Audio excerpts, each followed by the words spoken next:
Welcome to What the Feminine, where we will show the world how to have crucial, nuanced conversations and how to have healthy and masculine embodiment, which are the gateway to global healing. I'm Nicole George, the CEO and founder of Sovereign Magazine.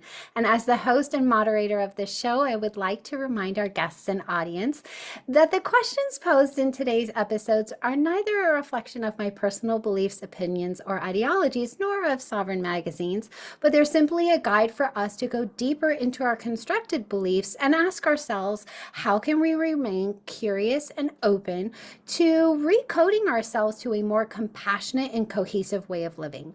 The content in this episode could contain references to topics and difficult subject matter that may be triggering for you. So please honor yourself and your inner knowing. Our show is never a substitute for any professional guidance, so please always seek the guidance of a certified professional. So let's get to the show today. Today, our topic is reclaiming the wise woman archetype, and we have 4 incredible experts from around the globe. I'm really excited to have them introduce themselves and share where they're calling in from today. So, Crystal, why don't you go ahead?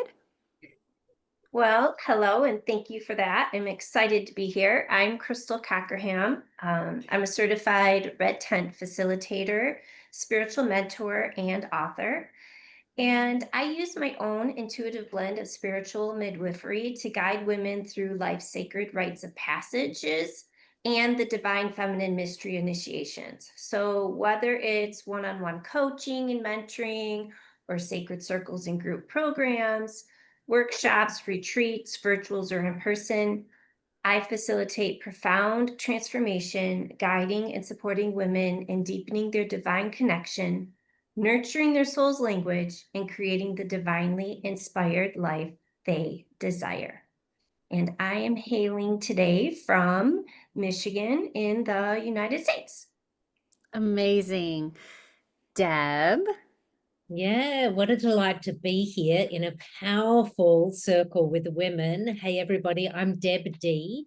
I'm the Australian American who has found herself living deep in the Caribbean on the island of Tobago. Yes, it's a love story, which is why I'm here. And the work that I do in the world is I'm a spiritual teacher and a writer, and my focus is on women and the reclaiming of our intuitive wisdom. And a part of that is reclaiming our wise woman, absolutely. And what I find when a woman reclaims her intuitive wisdom, she remembers who she is. And then when we remember who we are and we've woven all that we are together, then we can step into heroine status in our stories. So I'm the founder of the Be Her Collective, and in so many ways, that's what we support women to do, to remember who they are, reclaim their intuitive wisdom, and step into heroine status in their story. Don't we have a magical panel? Oh, so magical. All right, Psychic Angela. Hi, I'm Psychic Angela Thomas, coming to you from the New Orleans, Louisiana area in the United States. I am a research psychic for the study of precognition.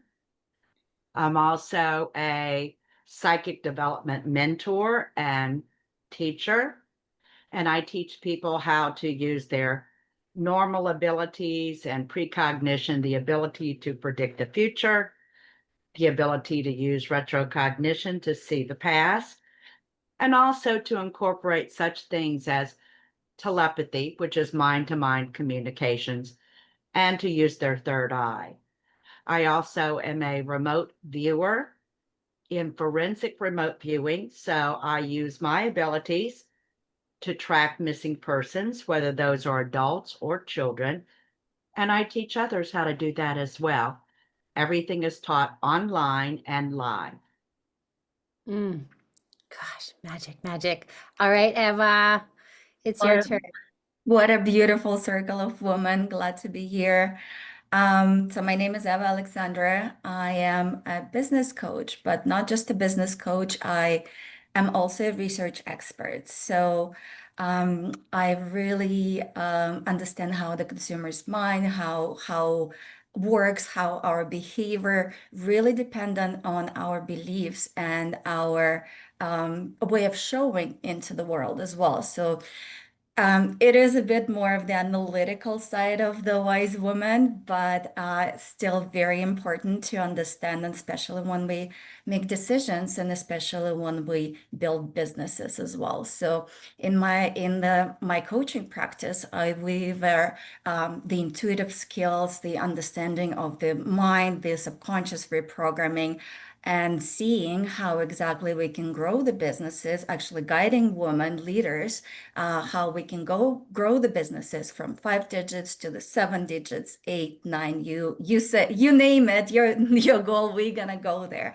Because through my coaching program, we also build resonant businesses, the ones that magnify, the ones that attract, rather than the ones that are built on the hustle and grind. So everything just flows. And for the women business owners, leaders, it's exceptionally important to go into that wise woman archetype in order to be successful in every single aspect of the business. Mm. Oh, we're going to have such a gorgeous conversation today. I mean, look at the dynamic of women around the globe that we have today. So, my first question is, who is the wise woman in your understanding, and why is she essential to our current times? Who wants to go first? Well, I'll step up. I really do think that the wise woman is a combination of things. One of knowledge, one of wisdom, and one that possesses deep intuition. So, not intuition just as her coming into her own intuition, but she's taking the knowledge and wisdom from ancient or our elders or our ancestors and incorporating that into her life as well. So I think that brings a well-rounded, wise woman. So And why do you think the woman you just defined is so important in our times right now? I think, women are most important, wise women are, because there is a lack or a gap of having that knowledge and wisdom and intuition, even one's own experience to be able to pass it along. We often see that technology today is kind of overriding or taking the place of wise women. But we need women, and wise women needs other wise women, right? As a group. So yes, wise women are very important to our society today. Mm. Who Mm. wants to go next? You know, I completely agree with what Angela's bringing forward about the connection to our intuition, but more than like weaving intuition into our life. Actually, when a woman really connects and trusts her intuition, it does open the gateway for the wisdom, Yes. like Angela's talking about, the ancestral wisdom, the earth wisdom, the wisdom beyond what you could learn in a book or even now AI. Mhm. And so if we can find more space and grace for women to be able to relax into that wisdom, then I believe it's going to give a balance point to what we're seeing in the world right now, because with the way the world's moving, particularly with AI, we're not stopping that train. And, it is a part of the evolution, but I'm interested in the conversation about the balance point of it, And I think for one of the balance points that I've seen in the last handful of years for wise women is the open conversation that's now happening around perimenopause and menopause. Yeah. And seeing that as like actually honoring the 3 stages of a woman's life, that we all, if we're blessed to stay on earth long enough, our bodies change. We're no longer able to birth, which means it actually births within us the wise woman, and I think it's just the beginning, us having the conversation around what's happening to our bodies and our brains and our hormones and our emotions and everything that happens is really, to me, just the beginning of the conversation about the return of the wise woman. because we're acknowledging now that this phase is even there. After like decades of, you got to a certain point and you were like, you're off the books, and so I feel like it's the beginning of the return of the wise woman in this bigger conversation that we're having. I love that so much. I would love to add as well, and to Deborah's point as well, like we are living in such a society right now where there's so much information that is consistently being thrown at us. We're bombarded by that information. And that's when it's so important to actually go back to who we are and to that wise woman inside of us who's intuitively can look through all of the information and say, okay, this is what is actually important and this is what is not. And being able to dissect all of that information is just humongous for all of us as a society as well, because as I mentioned, there's a lot of junk out there as well. And we really need to be conscious about what exactly we're consuming as the information. And one other point that I would love to add, and something that I also see as someone who could be the wise woman, it's also being able to look past the traumas that we experience through our lives as well, in order to actually see what exactly is going on right now. So have that filter on our psyche, on our way of thinking, in order to truly understand what's happening right now and where exactly do I need to go and how exactly can I positively impact my community as well. Yeah, so good. So good. Crystal. Yeah, it's every single share so far is spot on, and I feel like we just continue to build in the layers. And so for me, wisdom and the wise one, they're really mixed up of our own special, unique recipes, so to speak. And in that, I mean, we have, this lifetime here in this body that we're in at the moment. And, it's not the knowledge we're collecting, it's the wisdom we're gaining and we're consciously acquiring and applying through our experiences. And every single time we choose to go within ourselves and to allow a piece of ourselves to become whole again that had been kind of fractured off. But also, there's that place where, and for me at the forefront of everything is the intuitive base, so I know I'm in great company, right?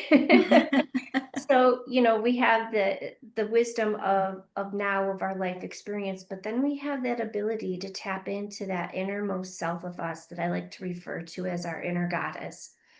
The one who has that purest connection to the divine. It's just us unadulterated, even without our bodies, right?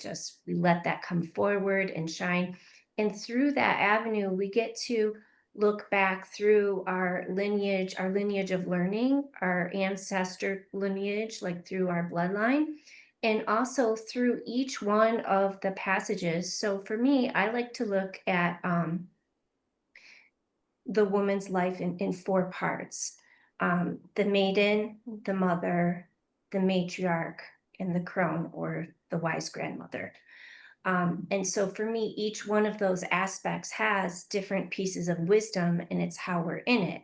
So I think all of us here are in that matriarchy phase. And so for that, that's that wisdom. And I loved how, Deb, was it you who said, we don't bleed anymore, we don't birth anymore, so then it just births inside us? That was so beautiful and so spot on. And we've been, especially our generation, we've been trained to act upon others' obligations and others' expectations of us, and to depend on what they think and what they want, and instead of what I need, what I want, what I feel. And so for me, that's really the heart of that wisdom and the wise one. That brings me so beautifully to my next question because I so want to talk about this subject. It's so important to me because this whole show was birthed out of the fact of this word we throw around all the time, toxic feminine, toxic masculine. And on our very first show, we decided to rename the word toxic to unhealed, unhealed feminine, unhealed masculine. So my question is how does the wise woman's energy challenge the unhealed feminine or unhealed masculine patterns in somebody? Who wants to tackle that one? I want to tell you a little story about my mother, a wise woman I know. Her name is Barbara Ann Gardner Driscoll. Bless her, honor her. She, to me, is the answer to this question. Like, how do they meet this moment? And it's just in grounded truth. Just in grounded truth that doesn't need an explanation, doesn't need anyone to really change anything, but just allowing the truth to be there in the space and for the truth to be the healer of the space. Because as you were saying the question, I was thinking of the amount of times that, and this has come up particularly when I was in relationship with my now husband and figuring out, are we going to stay together, and do I marry this person? Do I move to the Caribbean? Like big love questions. And it would always come down to a moment where I'd be like, I need to call my mother. I need to call my mother because I know she's going to tell me the truth. And the thing my mother has never done is she's never told any of us, I'm one of 7, she's never told any of us what to do.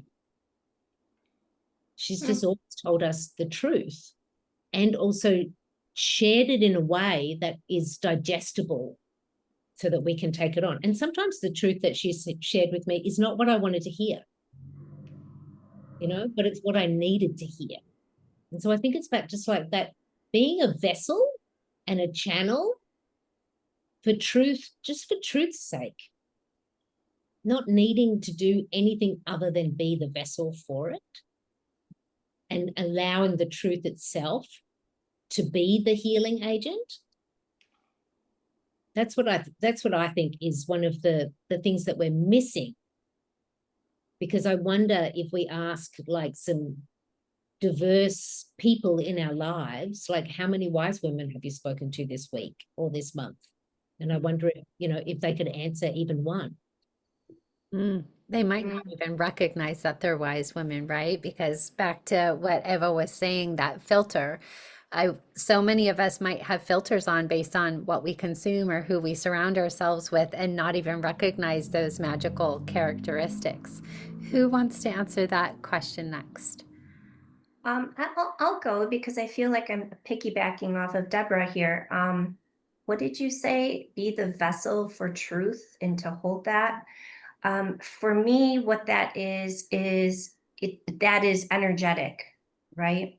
And it's just by standing in that truth of who you are, and not so much modeling in that you're putting on a show, right? Like, I mean, that might not be the perfect word, but really just by being that expression and exercising your own wisdom, others catch on, right? So it's like when we see somebody come into doing their work at the beginning and they start complaining because, oh, my child is acting up, oh, things are going crazy at work, oh, my spouse, blah, blah, blah. Well, it's because energetically they're sensing that shift, right? And it always makes them stand to attention even though they don't know what it is, or they might not have the verbiage for it.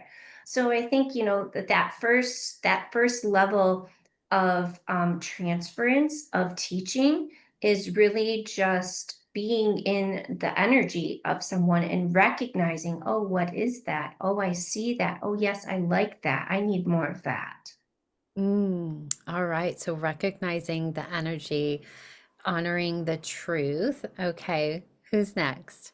I can go next. And mine is very similar to what Debra said, maybe in slightly different words, but essentially the role of the wise woman to challenge that unhealed, I like that word actually a lot, feminine or the masculine patterns, is to be the mirror, is to be someone who can reflect back on what exactly is going on right now. Is to be able to see not from the experience, but from kind of higher grounds as to what exactly is going on and how exactly certain behaviors or thoughts or ideas affect you in the short run or the long run, how exactly they affect the relationship, the health, the money flow, you name it, because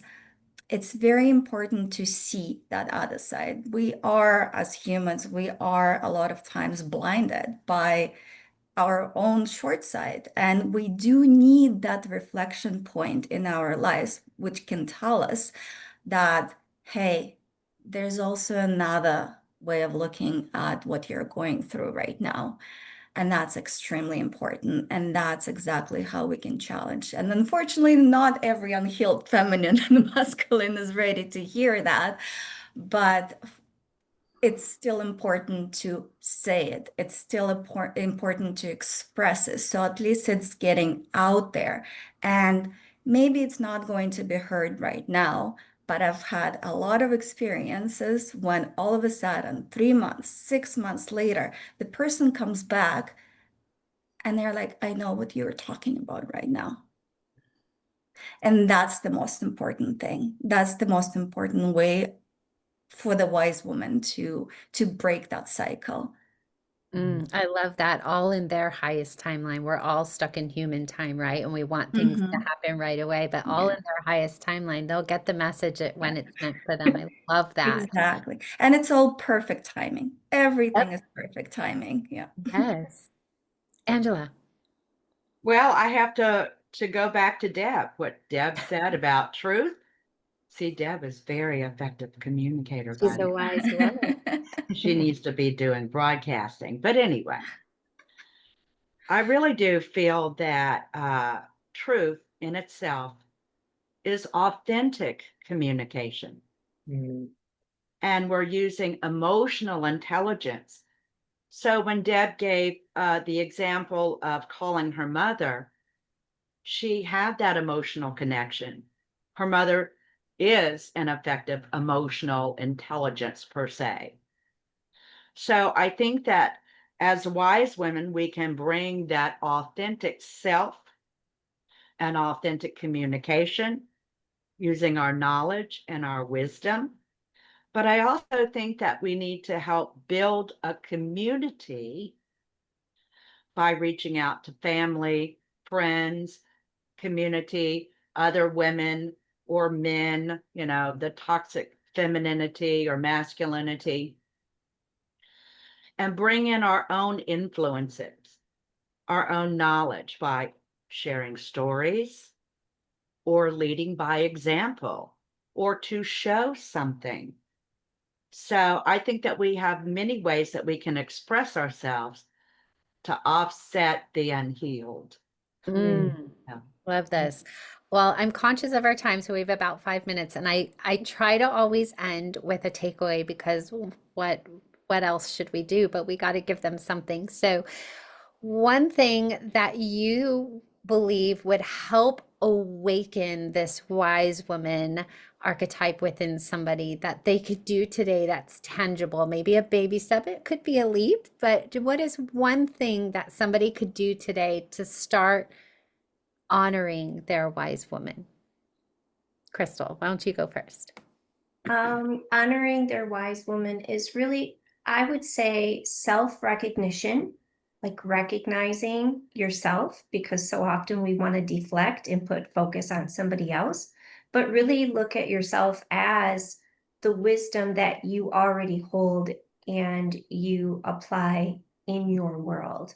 And the best way to do that, I always think, is really just adding that to your spiritual practice until you find your own natural cadence with it.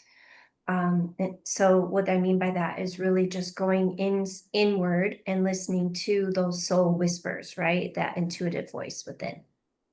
Love that. Deb, what about you? I'm going to take a little bit from me and a little bit from Eva. I'm going to take the mirror from you, Eva, and I'm going to invite everyone listening to connect with a wise woman in your life and have a conversation, listen to some stories, be inspired by the energy and this vessel for truth. And then also through that, see that in you.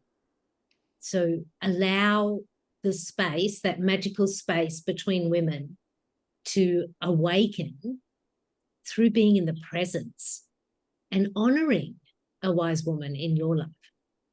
I love that. What about you, Psychic Angela?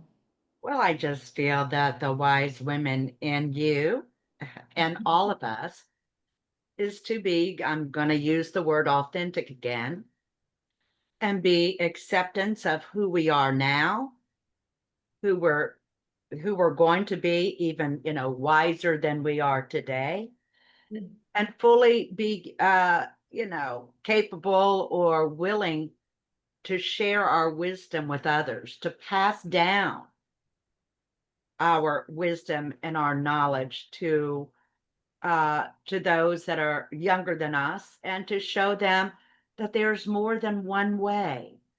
There's more than just her way or his way, but we're kind of like a collective whole, and there's many ways of doing things, but peacefully, calmly, intuitively, and again, using wisdom. Love that. Eva. Um, I really want to go back to my story and how my journey started. And I believe that is extremely essential as the first step of turning to the wise woman. And what was happening is that for about 9 months, I could not find the work. I just graduated from the university, and it was very difficult. And one day, I just woke up. I went to the mirror. Debra, mirrors work magic. And I just looked at myself and I said, you know what? I cannot find it because I am not taking responsibility for my life. I am not showing up at all. I am not presenting myself the way I want to be presented in those interviews. I am the source of this struggle right now. And long story short, it was just my brain just went into several different pieces. And funny enough, in a month, I did find the work, but because I took a slightly different approach into everything that I was doing, I was looking at every single conversation that I had from that awareness piece and looking and observing what exactly is going on right now. How exactly am I presenting myself? What exactly is going on? And that was my breaking point. That was my first step into getting closer to the wise woman. So my advice would be to look at yourself in the mirror and say to yourself, I am the one who's responsible for everything that is going on around me right now. Wow, we've got self-awareness, radical responsibility, authenticity, truth. We've talked about an array of wonderful magical topics, and I'm sure we could keep going on forever. But for the sake of time, we will end the show. Join us for the next one where we'll have more incredible guests on another amazing topic. Thank you so much for being here today.